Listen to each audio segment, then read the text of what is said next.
अवधूत चिंतन श्री गुरुदेव दत्त श्री स्वामी समर्थ. नमस्कार मंडळी, स्वरूपम समर्थम चॅनलमध्ये तुम्हा सर्वांचं पुन्हा एकदा खूप खूप मनापासून स्वागत करते. तिळगुळ घ्या आणि गोड गोड बोला. मकर संक्रांतीच्या तुम्हा सगळ्यांना खूप खूप मनापासून शुभेच्छा. तिळगुळ घ्या आणि गोड गोड बोला आपण जे म्हणतो ते फक्त मकर संक्रांती पुरतं नाही, तर आयुष्यात प्रत्येक क्षणात आपण सगळ्यांशी फक्त चांगलं बोलायला पाहिजे. प्रेमाने आपण दोन शब्द जरी बोललो तरी समोरच्याचं मन प्रसन्न होतं. ते म्हणतात ना, कमानीतून निघालेला तीर आणि तोंडातून निघालेले शब्द हे कधी परत येत नाही. त्यामुळे आपण आयुष्यात एक संकल्पच धरायचा की आपण कोणाशीही बोलू तर दुसऱ्याला वाईट वाटणार नाही, दुसऱ्याला टोचून लागणार नाही, असे काहीतरी शब्द आपल्या तोंडून निघाले पाहिजे. हा संकल्प आपण आपल्या आयुष्यात धरून चालायचा. म्हणजे तिळगुळ घ्या गोड गोड बोला हे फक्त आपल्याला संक्रांतीला म्हणायची गरज पडणार नाही, कारण आपण कोणाचं मन दुखवणार नाही. यानंतर अपेक्षा करते मी की सगळेजण हा विचार करून चालेल. आणि संक्रांतीच्या तुम्हा सगळ्यांना पुन्हा एकदा खूप खूप शुभेच्छा. यावर्षी संक्रांत 15 जानेवारी 2024ला आहे, म्हणजे आजचा दिवस. व्हिडिओ थोडा उशिरा टाकते आहे कारण मला बरं नव्हतं आणि तब्येत खराब होती, त्या कारणाने आवाज व्यवस्थित नव्हता म्हणून व्हिडिओ शूट करू शकले नाही. तर यावर्षी संक्रांती देवी काळे वस्त्र परिधान करून आहे, त्यामुळे आपल्याला काळे वस्त्र वर्जित करायचे आहे. यावर्षी आपल्याला काळे वस्त्र परिधान करायचे नाही आहे. तर ज्याही माझ्या बहिणी संक्रांतीसाठी साड्या घेणार असेल, कपडे घेणार असेल, तर ते काळे वस्त्र सोडून तुम्ही कुठलेही रंगाचे वस्त्र घ्या, काळे सोडून घ्या फक्त. त्यानंतर संक्रांत हा सवाष्णीचा सण आहे.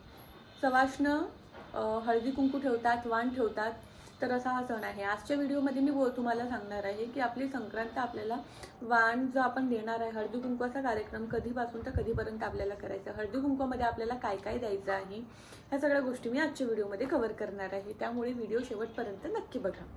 तर संक्रांत, मकर संक्रांत म्हणजे काय, तर सूर्याचा मकर राशीत प्रवेश करणे याला मकर म्हणून मकर संक्रांत म्हणतात. तर सूर्य हा ह्याला मकर संक्रांतीच्या काळाला उत्तरायण म्हणतात.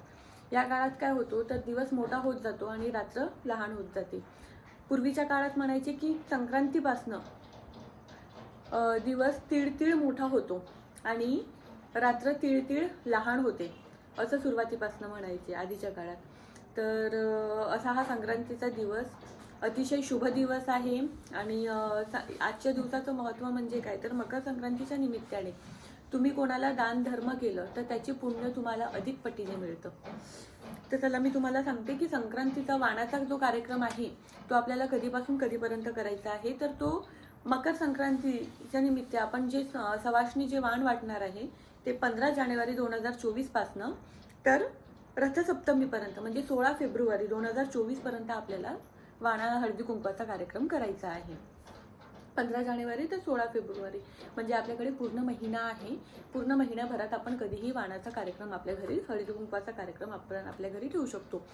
संक्रांत, मकर संक्रांत ही विशेष कोणासाठी असते, म्हणजे खास सगळ्यांसाठी तर असते, पण खास कोणासाठी असते की ज्यांच्या घरात ज्यांचं नवीन नवीन लग्न झालं आहे किंवा छोटं बाळ आहे त्यांच्यासाठी विशेष अशी मकर संक्रांत असते. आता नवीन लग्न झालेल्यांसाठी का विशेष आहे, तर त्यांना तिळवा असं म्हणतात.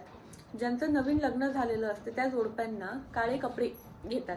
यावर्षी आपण काळे कपडे घालू शकणार नाही कारण संक्रांती देवीने काळे कपडे घातलेले आहे, त्यामुळे काळे कपडे यावर्षी वर्जित असणार आहे.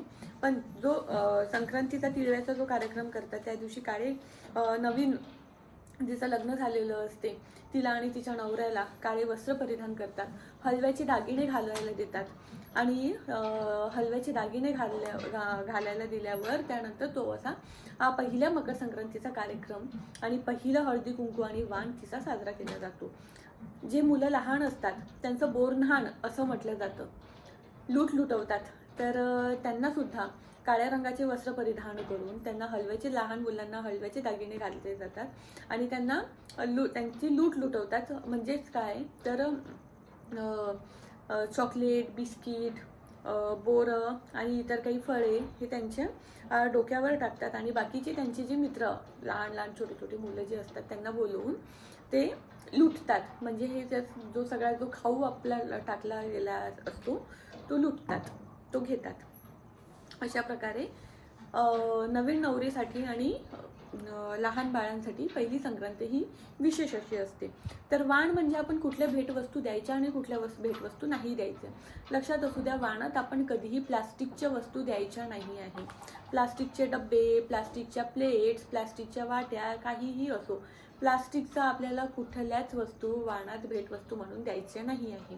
सोबतच वाणात भेटवस्तू म्हणून आपल्याला टोकदार धारदार वस्तू द्यायचं नाही आहे. चाकू द्यायचा नाही, कैची द्यायची नाही, नेलकटर द्यायचे नाही, किंवा अशा कुठल्याही वस्तू धारदार टोकदार अशा कुठल्याही वस्तू आपल्याला वाणात द्यायचे नाही आहे. मग आपल्याला वाणात द्यायचं काय आहे?